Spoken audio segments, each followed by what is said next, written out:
열심히 살았는데 유감스럽게 노후생활비가 모자란 사람. 유감스럽게 우리나라는 그런 분이 대부분 70~80%라고 생각해요. 왜? 살기는 갑자기 오래 살게 됐죠. 금리는 얼마나 벼락같이 떨어졌습니까? 인생에서 재산이 제일 많을 때가 50대래요. 우리나라 50대 가구의 가구당 평균 총자산이 5억 6,700. 빚이 있습니다. 그러면 순자산 빼면 4억 6,666만 원. 이게 순자산 자기자본입니다. 언뜻 생각하면 50대 후반에 재산이 4억 6,600만 원 있으면 그럭저럭 먹고 살 수가 아닌가 이렇게 생각하시겠죠? 근데 문제는 4억 6,600 중에서 살고 있는 집값이 4억 545만 원이에요. 얼마 남아요? 6,100만 원 남잖아요. 아, 이걸로 30년 40년 어떻게 삽니까? 지나고 보니까 올해까지 일을 하는 게 가장 중요한 것 같아요. 그래서 저는 왜 그런 생각을 했냐면 젊은 시절에 일본에 연수를 가고 근무를 하면서 우리보다 한 20년쯤 고령사회를 앞서가고 있는 나라의 현상을 이렇게 보니까 나중에 회사를 퇴직하고 나서도 일을 하는 게 참 중요하구나. 노후의 3대 불안이 첫째가 돈이고 둘째가 건강, 셋째가 외로움인데 그 3대 불안을 해소하는 최선의 방법이 일을 하는 거다는 거를 제가 그때 깨닫게 돼가지고 저는 그 다음부터 제 목표를 뭐 높은 자리에 올라가고 돈 많이 벌고 그거보다도 어떻게 하면 늦게까지 일할 수 있을까. 그쪽에 제가 좀 관심을 두고 준비를 한 거가 지금 굉장히 도움이 되는 것 같아요. 그래서 이제 제 그런 관점에서 말씀을 드리는데 이 100살까지 120살까지 산다고 그러니까 도대체 뭐 하고 살 거냐, 뭐 먹고 살 거냐. 두 번째, 우리가 언젠가는 세상을 떠나는데 그 죽음이라고 하는 것이 어느 날 갑자기 조용히 오는 걸 알고 있다. 그럼 얼마나 좋겠습니까? 안 그렇죠. 저도 이제 벌써 몇 년 전에 노모가 92세로 돌아가셨는데 한 3년쯤 아프셨거든요. 많은 분들이 100살 가까이 살면서 짧게는 2, 3년, 길게는 10년 정도를 앓으면서 돈 문제, 외로움 이걸로 고생하다 가거든요.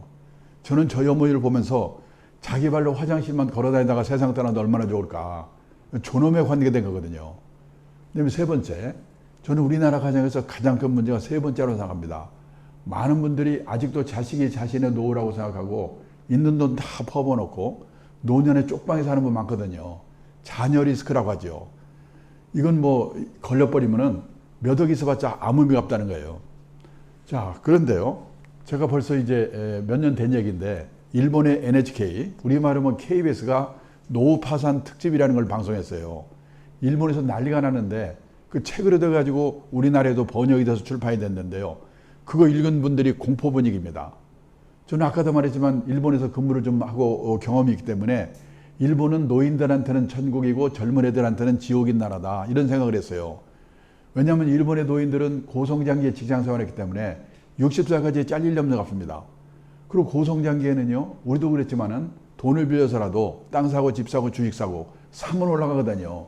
재산을 모을 수가 있었습니다.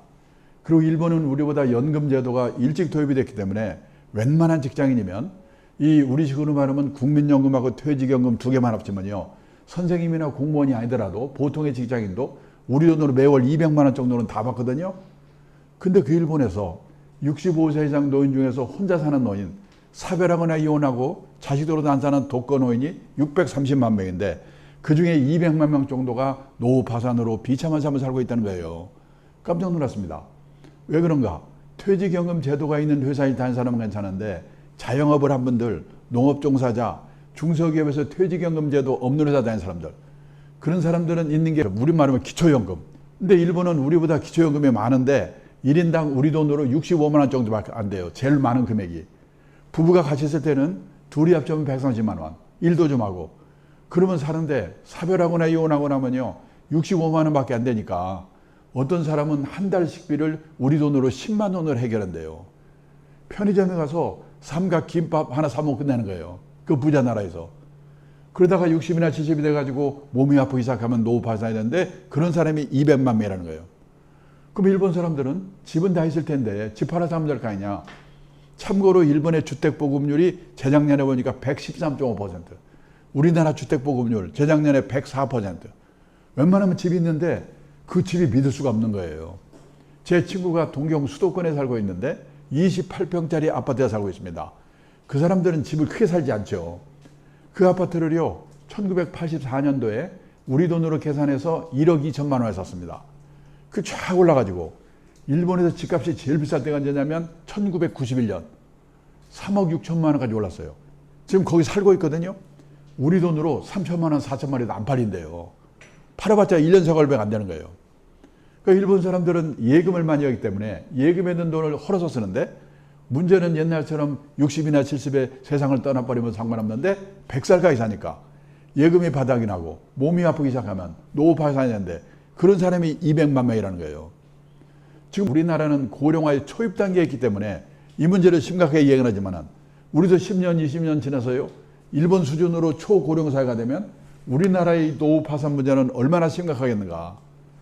자, 그런데요, 일본 사람들은 집값이 떨어져라도 가계 부채가 별로 없기 때문에 하우스 푸어가 될 염려는 없어요. 여기 일본의 그 연령대별로요, 각 가정에서 갖고 있는 저주택분지 부채 비율입니다. 이걸 그래프로 그린 건데요, 제일 높을 때가 20, 30대 179%. 그때는 일본 사람도 빚밖에 없어요. 왜냐하면 그 사람들은 30년, 40년 월부로 집을 사기 때문에 집 사고 나면 빚밖에 없거든요. 근데 그거를 현역 시절에 계속 갚아가지고 퇴직할 때가 되면 이 빚이 5%밖에 안 나와요. 그러니까 퇴직하는 날까지 빚을 갚는 게 목표예요, 어떻게 보면은. 예. 그러니까 뭐 그냥 살다 죽으면 되는 거예요. 제 친구도요, 집값이 떨어졌는데 3천만 원, 4천만 원 우리 돈으로 아무렇지도 않아요. 우리 애들은 집 있고 나는 뭐 빚도 없는데 여기 살다 죽으면 되는 거지, 그러는 거예요. 근데 우리나라는요, 지금 이 심각한 게 뭐냐면, 제일 볼 때 우리나라도 부채 비율이 131%, 30대. 근데 줄질 않아요. 퇴직할 때가 된 빚이 83% 그냥 있어요. 왜 그러냐?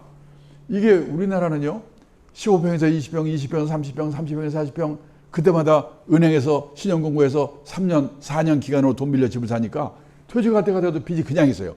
우리나라 가계부채가 말이 많잖아요. 만약에 10년 후, 20년 후 내 노후에 우리나라에도 일본과 같은 집값 하락 현상이 나타난다면 우리나라의 하우스 푸어는 얼마나 많아지겠는가. 생각해 보셔야 돼요. 자, 근데요, 일본은 평균 수명이 남자가 81세, 여자가 87세. 우리나라는 남자가 80세, 여자가 86세. 근데 얼마 전에 신문 보셨는지 모르겠는데 몇 년이 지나면요, 우리가 일본을 제끼고 세계에서 최장수이 된대요. 놀래가지고 왜 그런가 봤더니 건강보험이 우리나라처럼 보급이 잘 된 나라가 없다는군요. 요즘 그 코로나 때문에 우리나라 건강보조제도가 얼마 되는지 알게 됐잖아요. 그 얼마 전부터 미국이나 캐나다에 이민 갔던 노인분들 중에 돌아오는 분이 많은데 왜 돌아왔냐고 물어보면 건강보험 때문에 돌아왔다는 분이 많아요. 캐나다는 거의 다 무료에 가까운데 문제는 순서가 안 와. 백도 못 써. 그래서 캐나다에서는 농담으로 기다리다 죽는다고 그러잖아요. 미국에서는요, 오바마 대통령이 우리처럼 모든 국민에게 건강보험제도 실시하려다가 못하고 말았죠. 재미교포 중에는 건강보험 없는 사람도 많대요. 그 사람들은 맹장 수술 하나 하는데도 3천만 원, 4천만 원. 미국에서는 돈이 없어서 죽는데요. 근데 우리나라는 제가 얼마 전에 통풍이 와가지고 병원에 갔더니 진료비가 1,500원. 약값 5일간 처방약만 약방 갔더니 약값이 1,000원. 왜 이렇게 싸요? 그랬더니 65세 이상은 다 이렇게 싸대 그냥. 그 덕에 우리가 세계에서 제일 오래 산대요. 좋은 건지 나쁜 건지 잘 모르겠는데. 근데요, 혼자 되면 노후 파산의 가능성이 커진다고 그랬죠? 근데 지금 우리나라가 일본보다 더 빠른 속도로 싱글의 시대가 오고 있습니다. 아마 이 안에도 분명히 나 결혼하고 살 거야 그런 분이 뭐 한두 분 계실 거예요. 우리 그 유행이니까. 자, 보세요. 2020년 말 현재로 우리나라 50세 이상의 남성 중에서 부인이 먼저 떠나고 혼자 된 분이 45만 명이래요. 여성분들은 남편 먼저 떠나고 혼자 된 분이 269만 6천 명. 6배. 70세 이상 혼자 사는 노인 중에 그 여성의 비율이 78%예요. 그러니까 지금 뭐냐면 혼자 사는 문제는요, 여성들의 문제라고 할 수 있어요. 근데 남성들은 부인 먼저 떠난 뒤에 혼자 남아서 9년에서 10년쯤 살다 사상되는데 여자분들은 15년에서 16년 지금 그렇게 혼자 남아 살아야 돼요. 그러면 이게 싫으면 어떻게 하면 되는가? 연하의 남자와 결혼하면 되죠. 그래서 작년에 결혼한 백성 중에서 초혼인 경우에는요, 19쌍이 연하의 남자와 결혼했다는 거예요. 그러니까 요즘 젊은 여성들은 다 통박 있는 거죠. 그러니까 여기도 지금 미혼이시면요, 남편을 딴 데서 고르지 말고 경기고등학교나 서울고등학교나 이런 데 앞에 가서 골라야 돼요. 그래야지 혼자 사는 기간을 줄일 수가 있어요. 아니면 준비를 단단히 하든지. 정상적으로 결혼해서 살아도 이렇게 혼자 남아 사는 기간이 긴데, 아까 여기 무슨 화면에도 나오던데, 또 하나 문제나 결혼들 안 하잖아요. 50살까지 결혼 한 번도 안 하는 사람을 생애비혼, 평생미혼이라고 하거든요. 이 평생미혼율이 이 1980년도만 해도 남자가 0.4%, 여자가 0.3%. 그때는 결혼하는 사람이 거의 없었거든요. 근데 2020년에는 남자가 16.8%, 여자가 7.6%로 늘었어요. 놀란 건 이웃나라 일본이에요. 일본 남자의 26.7%, 거의 3명 중에 하나. 여자의 17.5%가 50살까지 결혼 한 번 나는 사람이에요. 그 뭐가 좋은 거라고 우리가 일본을 열심히 따라가고 있거든요. 그래서 2035년에 되면 우리나라도 일본도 다 똑같이 남자는 30%, 여자는 20%가 결혼 한 번도 안 하고 갈 거래요. 그러면 생각해 봅니다. 옛날에 우리 세대는 왜 다들 결혼들을 했을까? 그때는 결혼을 하면요, 부모 밑에 있을 때보다 좋아질 확률이 높거든요. 한 방에 형제 우르고 살다가 결혼하면요, 세 방 사려도 단둘이 삽니다. 이불도 새 거고. 그런데 요즘 젊은 애들이 결혼해가지고 부모 밑에 있을 때보다 좋아질 확률이 거의 없거든요. 그렇잖아요, 지금. 부잣집 도련님 하다가 가난한 집에 가장으로 가라면 가고 싶겠어요? 그래서 제가 부모들한테 얘기하는 거예요. 나중에 후회하지 말고 이놈들이 그냥 고등학교만 졸업하면 무조건 내쫓아가지고 불편하게 만들어야 된다고. 이런 특단의 조치가 없는 한 이 추세를 생애미혼 막을 수가 없게 돼 있어요. 세계적인 추세이기도 하고. 그다음에 또 하나 문제가 뭐냐? 되게 우리가 혼자 되는 이유가요, 사별이죠. 그 다음에 결혼을 안 하는 거죠. 그 다음에 이혼입니다. 이혼이 또 엄청나게 늘고 있어요. 1970년만 해도 연평균 이혼 건수가 15,000건이었는데요. 이게 2020년에는 10만 7천 건, 엄청나게 늘었어요. 옛날에 우리 어머니 세대들은요, 결혼해서 실망을 하면 팔자라고 생각하고 희망을 버렸는데, 요즘 여성들은 결혼해서 실망을 하면 남편을 버린답니다. 근데 옛날에는 결혼해서 4년 이내에 아이고 실수했구나, 신혼이혼의 비율이 제일 높았거든요. 근데 2020년에는 결혼해서 20년 이상 된 소위 말하는 중년 황혼이혼의 비율이 1990년도만 해도 5%밖에 안 됐는데 2020년에는 37%. 지금 혼인 기간별로 볼 때 비율이 제일 높은 게 중년 황혼이혼이에요. 저는 일본이 황혼이혼 대국이라고 알고 있었거든요. 아니더라고요. 이혼율 자체가 우리가 일본보다 높아요. 아시아에서 1등이야, 우리나라 이혼율이. 그리고 일본은 아직도 신혼이혼의 비율이 높은데 우리나라는 황혼이혼의 비율이 일본의 2배쯤 돼요, 이게. 이거 조심해야 돼요. 이분들은 지긋지긋해서 혼자 살라고 할 거예요. 그래서 아까 말했지만 일본은 65세 이상 노인 중에서 혼자 사는 독거 노인이 그때하고 몇 년 지났으니까 또 702만 명. 전체 노인의 19.4%. 우리나라는요, 혼자 사는 노인의 숫자는 아직은 159만 명인데 이 퍼센트로는 일본보다 오히려 높아요. 이게 5분 중에 하나. 근데 지금 일본은요, 혼자 사는 이유 중에 사별 다음에는 결혼 안 해서 이유가 되는데 우리는 황혼이혼 이유가 돼요. 두 번째 이유가.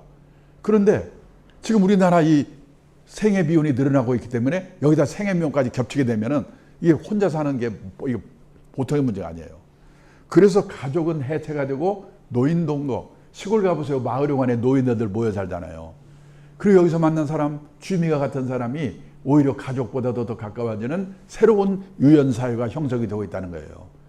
이거는 좋고 나쁘게 문제가 아니라 세상이 이렇게 바뀌고 있는데 나는 앞으로 어떻게 할 건가? 잘 생각해 보셔야 돼요. 지금 우리나라는요, 인구가 5,200만, 가구 수가 2,100만 가구. 그 중에서 젊은 사람 혼자 사는 1인 가구, 독거노인 1인 가구 합쳐서 우리나라도 1인 가구 비율이 재작년까지만 해도 2인 가구가 비율이 제일 높았거든요. 지금은 1인 가구 비율이 제일 높아요, 우리도. 근데 유럽 가면 훨씬 높거든요. 스웨덴은 전국 평균 57%, 스톡홀름은 60%. 온 천지가 혼자 사는 거야, 그냥. 그러면 스웨덴은 우리보다도 우울하고 불행한 나라일 것 같죠? 근데 스웨덴이 세계에서 7번째로 행복한 나라래요. 왜냐? 혼자 살더라도 연금이 발달돼 있어가지고 죽을 때까지 먹고 살 걱정은 없는 거예요. 혼자 살더라도 지역사회, 새로운 유연사회에서 외롭지 않게 행복을 찾는 방법을 미리미리 준비했기 때문에. 문제는 우리도 이렇게 가고 있는데 나는 앞으로 어떻게 할 건가? 제가 10몇 년 전에요, 일본의 책방에 가니까 이런 책들이 쫙 깔려 있는 거예요. 혼자 사는 노예들 쓴 책이에요. 그때만 해도 참 별로 책도 다 있네. 사온 거거든요. 근데 이게 일본 얘기가 아니에요. 시내 영풍문고로 갔는데 한쪽에요, 화제의 책이라는 코너가 있는데 거기에 혼자 사는 삶에 대한 책이 20권이 쫙 있다니까. 우리나라도 깜짝 놀랐어요. 보세요. 혼자 사는 노후 어떻게 대비할 거냐, 혼자 사는 노후 두렵지 않다, 혼자 사는 노후 즐겁게 사는 방법. 남자분들은 마지막 책 잘 보세요. 여자의 활로, 남자의 말로. 남자들은 다른 것보다도 부인한테 잘하셔야 돼요. 부부가 같이 살다가 나이가 들어가지고요, 남편은 혹시 부인이 먼저 돌아가시면 갑자기 심약해진답니다. 그래서 3년 이내에 돌아가실 확률이 높대요. 부인이 돌아가셨는데도 10년 이상 사는 남자, 아주 독한 남자래요. 근데 반대로 여자들은 같이 살다가 남편이 먼저 돌아가시면 의리상 한 달 슬프답니다. 그리고 그 다음부터는 오히려 귀찮은 존재가 없어져가지고 15년 이상 산다. 이런 책이 지금 일본에서 70만 부, 100만 부씩 팔리고 있고 우리가 뒤따라가고 있어요. 자, 그래서요, 이 혼자 사는 노후에 대한 준비를 해야 되는데 제일 중요한 게 연금이죠. 먹고 살아야 되니까. 그래서요, 이 국민연금은 무조건 들고, 이 퇴직연금은 이거는 뭐 직장에서 들고, 그 다음에 그 1인 영업, 자영업하는 분들도 다 들을 수 있으니까 그거 무조건 들어야 되고, 그리고 개인연금으로 한 달에 얼마씩이라도. 그리고 나이가 60이 넘어가면요, 이게 멀쩡하던 사람이 암에 걸려 심혈관 질환. 저도 부부가 암에 걸렸어요. 그래서 환갑되기 전에 중대질병보험 하나는 들어주는 거예요. 그걸 생각해가지고. 그 다음에요, 가족이 아니라도 이제 새로운 유연사회, 지역사회에서 외롭지 않게 행복을 찾는 방법을 미리미리 준비하는 거. 그리고 대부분의 가정에서 남편 중심의 노후 준비를 하고 있어요. 근데 그보다도 10몇 년 혼자 살아야 되는 아내분을 배려한 노후 준비를 해야 된다는 거예요. 저도 이 나이 되어 보니까 다른 거 뭐 먹고 살 거 그럭저럭 해결될 것 같고, 집도, 사는 집도 있고 그러니까. 그런데 제일 걱정이 뭐냐면, 제가 옛날에는 몰랐는데 제 7년 제 아래 여자하고 결혼했거든요. 지금 생각해 보니까 그때는 그냥 눈이 맞아서 했는데 지금 생각해 보니까 양심불량이에요. 7년에다가 평균 수명 6년 그 차이니까 13년은 확률적으로 혼자 살아야 되거든요. 근데 지금 요즘 일본에서 문제가 되고 있는 게 뭐냐면, 이 개호난민, 돌봐줘야 될 사람이 시설이 없고 사람이 없는 거예요. 우리나라는 중국 정부들이 많이 와서 그나마라도 괜찮은데 거기는 중국 그 사람도 안 가니까 시설이 없고 그 요원이 없어요. 그 다음에 임종난민, 병원에 가서 죽으려고 해도 죽지도 못해. 죽을 장소가 또 마땅치 않아. 그런 걸 보고 있으면 나 죽고 난 뒤에 내 마누라 혼자 남아서 이거 어떡하지? 이게 아주 보통 문제가 아니에요. 그러니까 아내분을 배려한 노후 준비를 해야 돼요. 그 다음에요, 주거 형태. 한마디로 대형 고층 아파트를 조심해야 되는데 이건 뒤에서 말씀드릴게요. 그리고요, 가족의 해체가 일어나고 있는 한편에 가족 회복 운동이 또 일어나고 있어요. 그 일본에서는 3대가, 할아버지, 아들, 손자가요, 그 같은 건물 또는 근처에서 독립적으로 살 수 있도록 이 개축을 하게 되면 세제 혜택을 준대요. 또 노인이 큰 집에 혼자 살고 있으면 젊은 사람들과 그룹 리빙, 공유 경제, 이런 것도 또 활성화되고 있어. 이제는 가족끼리만 사는 게 아니에요. 이게 신림동 가면 지금 그런 거 많잖아요. 그런 것도 이제 앞으로 활성화될 거예요. 그 다음에요, 또 하나 뭐냐면 우리나라가 지금 저성장 결핍의 시대가 오고 있다. 보세요. 이 우리나라가 몇 년 전만 해도 얼마입니까? 이 물가를 감안한 구매력을 기준으로 한 1인당 국민소득을 계산해 보니까 우리나라가 영국하고 똑같아요. 아무리 물가 감안했다고 그래도. 일본, 스페인, 이태리가 우리보다가 적어요. 선진국인데. 이거 믿어지십니까? 한국은행 발표인데, IMF에서 발표한 건데. 그런데요, 지금 우리나라가 1970년대, 80년대, 90년대 초까지만 해도 매년 두 자릿수 10% 경제 성장을 했거든요. 그때는 작년보다 금년이 좋아지고 금년보다 내년이 좋아지고 이런 세월 30년 넘게 살았기 때문에 우리 머릿속에는 고성장 마인드, 고성장 체질이 몸에 딱 박혀 있는 거예요. 이 체질을 빨리 바꿔야 돼요. 근데 몇 년 전부터 4%, 3%, 작년에 마이너스 성장, 금년에 2% 하느니 마느니. 우선요, 경제 성장을 하려고 그러면은 두 가지예요. 생산성이 높아야 되고 노동인구가 늘어나야 돼요. 애를 많이 낳아야 돼요. 이제 생산성은 그렇다고 그러고 노동인구 하나만 보면요, 여기 보세요. 여기 1955년에서 60년, 이게 6.25 이후의 베이비붐 세대 이 기간이거든요. 이때 전국의 전기 보급률이 20%가 안 됐어요. 이 홍대 이쪽에도 호롱불 많았어요, 이게. 이때는요, 전기도 안 들어오지, 저녁에 우리 부모들이 마땅히 리크레이션도 없었기 때문에 그래서 그랬는지 어떻게 둘이 만나서 6.3명을 낳습니까? 1위가밖에 없으니까. 무지막지하게 난 거야 그냥. 이 사람들이 노동 현장에 투입되면서 소비의 주체가 되면서 우리나라가 폭발적인 성장을 한 거거든요. 근데 2021년에 0.81명, 한 명도 안 나요. 이거 어떻게 되냔 말이지 이게 앞으로. 그런데요, 결혼 연령이 높아져. 제가 재작년에 주례를 서줬는데 그 신랑 신부가 왔는데 신부가 뭐라고 하냐면 31살이래요. 그러니까 평균 결혼 연령이죠. 근데 대학 졸업을 하니까 그 또래에서는 먼저 시집가는가 봐요. 친구들이 저한테 그러더래요. 너 왜 빨리 시집가니? 아니 31살인데. 우리 마누라는 22살에 결혼해서 50살에 할머니 됐거든요. 얼마나 늦은 거예요. 그러다 보니까 초산 연령이 제일 높아요. 주요국 중에서. 그래도 애 낳기만 하면 좋겠는데 기혼 여성 중에 애가 하나도 없는 사람이 15%, 앞으로 안 낳겠다는 게 29%. 이대로 가면요, 2035년이 되면 인구 3명 중 1명이 65세 이상 할머니가 돼요. 2040년이 되면 4명 중 1명이 75세 이상 초고령자가 돼요. 근데 늙어가는 거는 일본도 유럽도 다 똑같은데 우리나라는 이게 빛의 속도로 빨리 가고 있다는 거예요. 그래서 이게 문제예요. 그래서요, 고령화의 속도라는 면에서 프랑스에서 155년 동안에 진행이 된 게 이웃나라 일본에서 35년 동안에 진행이 됐어요. 4배, 5배의 속도로. 일본 사람들이 적응을 못하고 30년 가까이 저고생을 하고 있거든요. 우리나라는요, 뭐든지 화끈해. 일본도 저리 가라. 25년 동안에 진행이 됩니다. 프랑스 같은 나라는 155년 동안에 서서히 적응해가면 돼요. 우리는 25년 동안에 총알같이 적응하지 않으면 살아남을 수 없는 거예요. 이게. 자, 그래서요, 지금까지 갖고 상식으로 생각했던 거를 엊그저께까지 빨리 바꿔야 돼요. 이 주택에 관한 생각, 애들 교육에 관한 생각, 애들 결혼에 관한 생각, 내 노후에 관한 생각, 이걸 빨리빨리 바꿔야 돼요. 왜냐면요, 자, 그 중에 하나가 뭐냐면 절약이거든요. 제가 어디 가서 절약을 얘기하면 많은 분들이 김사련 표정입니다. 여보세요, 내가 그 유치원 때부터 들은 얘기야. 아마 그런 생각일 거예요. 그런데 우리가 알아야 될 게 뭐냐면 지난 30년 동안 고성장 시대, 아주 특별한 시대를 살아왔기 때문에 우리는 의식하지 못하고 우리는 아낀다고 생각하는데 미국, 일본 선진국 사람들이 우리를 보면은 너무나 낭비 요인, 거품 요인이 많다는 거예요. 필요 없는 자동차. 재미교포가요, 성공해가지고 서울 사장 발령 받아서 몇 달 살고 나서 뭐라고 하냐면 서울에 와서 몇 개월을 살아보니까 서울처럼 대중교통이 발달된 도시가 세계에서 몇 개 없다 이거예요. 근데 1km 가면서 자동차 끌고 가더라 이거죠. 안 그렇습니까?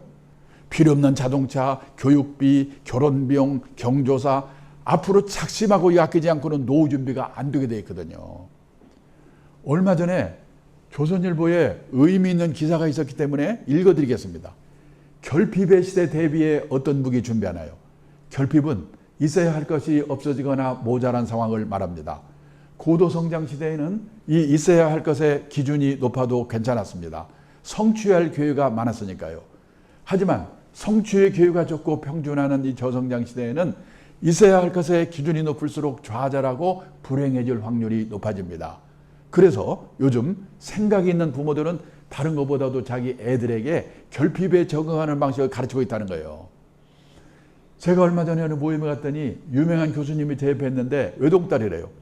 그해 봄에 대학을 졸업했는데 그때까지 취업을 못했답니다. 괜찮은 대학 나왔고 유명한 교수가 한 번만 부탁하면 안 될 것도 없는데 안 한대요. 재수해서라도 네 힘으로 들어가라. 결핍에 적응하는 방식을 가르치기 위해서. 자기 딸이 용돈이 9만 같은데 자기 돈이 있거든요. 주고 싶은 마음이 꿀떡 같은데 참고 참는데요. 결핍에 적응하는 방식을 가르치기 위해서. 우리가 그걸 안 해가지고 지금 우리 애들이 장난이 아니잖아요. 한 달에 10만 원 쓴 사람이 9만 원을 쓰게 되면요, 10% 절약한 겁니다. 고성장 고금리 시대에는 그까이 그 주식 사서 부동산 사서 10% 수익되면 되는 거지. 다 그런 생각을 했거든요. 근데 이게 저성장 저금리 시대에는 막말로 엿장수맘대로 안 되거든요. 근데 절약은 하기에 따라서는 자기 의지대로 될 수가 있다는 거예요. 제가 10몇 년 전에 일본에 책방에 가니까 절약에 관한 책들이 쫙 깔려 있는 거예요. 아, 그때만 해도 신경이 나게 돈 버는 책을 놓고 쪼잔하게 무슨 절약이야? 한번 이따 시내 서점에 들려보세요. 우리나라 서점에도 여자의 습관, 우아하게 가난해지는 법, 120만 한 달 살아보기 이런 책이 쫙 깔려 있어요. 선진국이 걸어간 길을 우리가 그대로 따라가고 있거든요. 가면 갈수록 절약의 중요성이 높아질 거예요. 그런데요. 그래서 우리는 어떻게 해야 되는가? 제일 중요한 게 뭐냐면 재작년 가을에 잡코리아 취업 컨설팅 업체죠. 거기서 발표한 자료를 보니까요. 우리나라 직장인의 평균 체감 퇴직 연령이 51.6세래요. 시내 직장이라는 공기업도 55세, 중소기업이 51세, 대기업이 49세래요. 그러면요. 52세에 퇴직했다고 가정합니다. 반올림해가지고. 그래서 83세까지 산다고 하자. 이게 평균 수명. 31년입니다. 이것만 해도 이거 얼마나 긴 길인가. 실제로는 평균 수명에서 내 나이 뺀 만큼 사는 게 아니죠. 각각 자기 나이별로 기대 여명만큼 살거든요. 환갑까지만 살아나면 100살이다. 이렇게 봐야 돼요. 그래도 83세까지만 해도 31년인데 이게 어느 정도 길인가? 하루가 24시간입니다. 현역 시절에는 무지개 바쁘죠. 일해야지, 술 먹어야지, 연애도 해야지. 하루가 그냥 100시간 있으면 좋겠어요. 근데 퇴직하고 나면 이놈의 시간이 안 갑니다.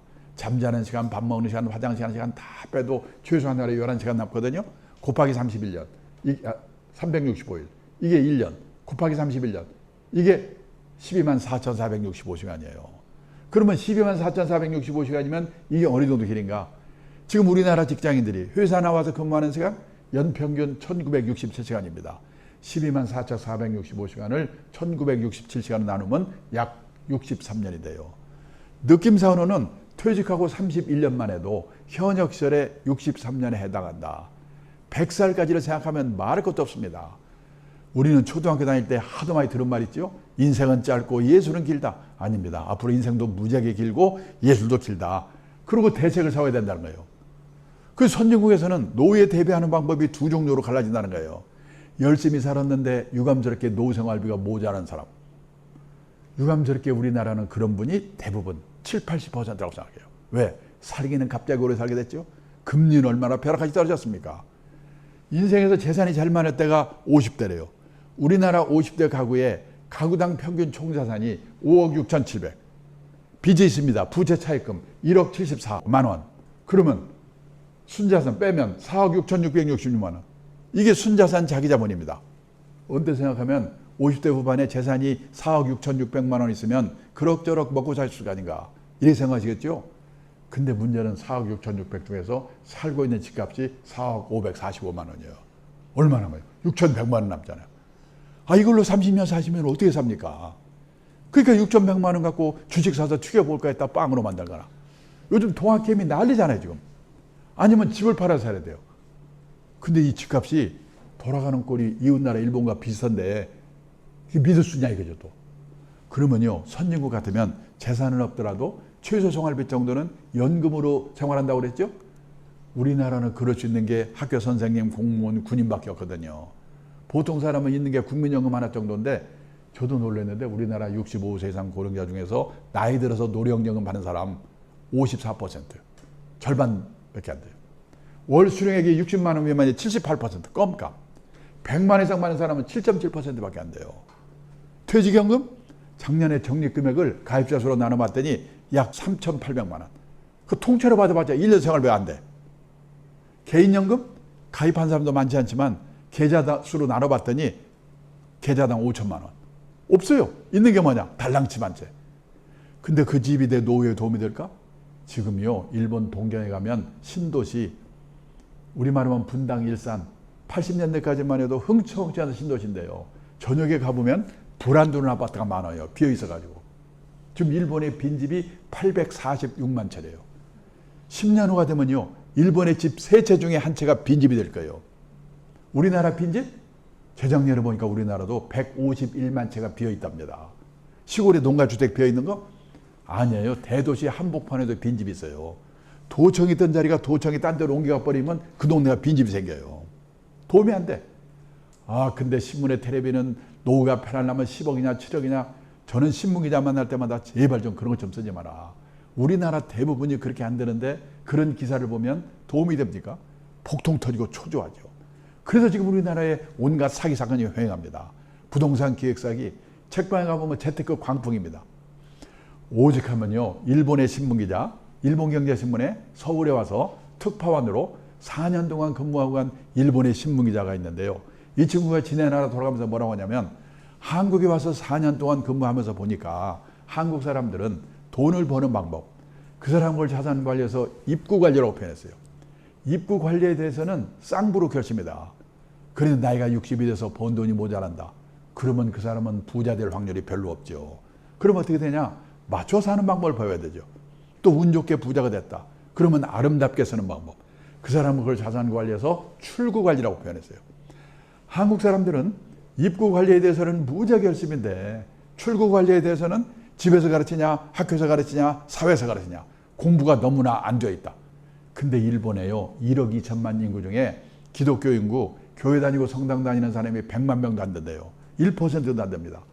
우리나라요, 개신교 캐톨릭 합치면 20몇 %, 1,100만 명의 기독교 인구래요.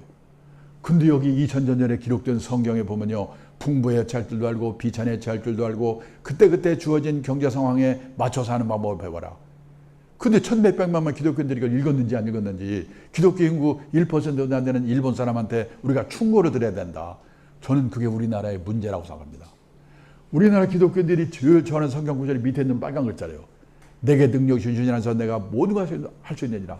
새벽 기도만 열심히 나가면 만사형통. 근데 이게 가능한 거는 평소에 풍부에 처할 줄도 알고 비천에 처할 줄도 아는 훈련을 미리미리 받아두었기 때문에 이게 가능한 거죠. 근데 앞에 있는지 없는지 모르고 읽었는지 안 읽었는지 밑에 그만큼 목매다니까 그 무당이나 똑같은 거죠. 그래서요, 일본 가도 미국 가도 열심히 살았는데 유감스럽게 노후 생활비 모자란 사람 거기도 많습니다. 어떡하냐? 할 수 없다. 나는 이제 생활비가 모자라니까 체면 불구하고 쪽팔리는 거 감수하고 허드렛 일이라도 해가지고 한 푼이라도 벌 방법이 없을까? 제가 옛날에 젊을 때 일본에 연수 가서 그 일하는 걸 보고 충격을 받았다고 그랬죠? 지금도 마찬가지예요. 일본에 2015년 가을에 주간지가 발표한 건데 일본의 퇴직자들이 하고 있는 일을 5가지 속았어요. 아파트 관리인. 일본에서도요, 아파트 관리인 이거 하려고 경쟁률이 50대 1, 50대 1. 가사 대행 서비스, 가사 도우미거든요. 제 친구 사장 있는데 그 딸이 대학 나오는데 40대 중반인데요. 애 둘을 키우느라고 회사를 퇴직했어요. 애만 키운 게 아니라 틈틈이 시간을 내가지고요, 간호사 자격을 받을 수 있는 전문학교를 다녔어요. 또 대학 나온 애가 간호사 자격을 따로 받은 거예요. 근데 지금 일본에는 우리도 곧 그렇게 될 것 같은데 방문개호라고 그래가지고, 개호는 우리말로 말하면 간병, 돌봄 이런 뜻이거든요.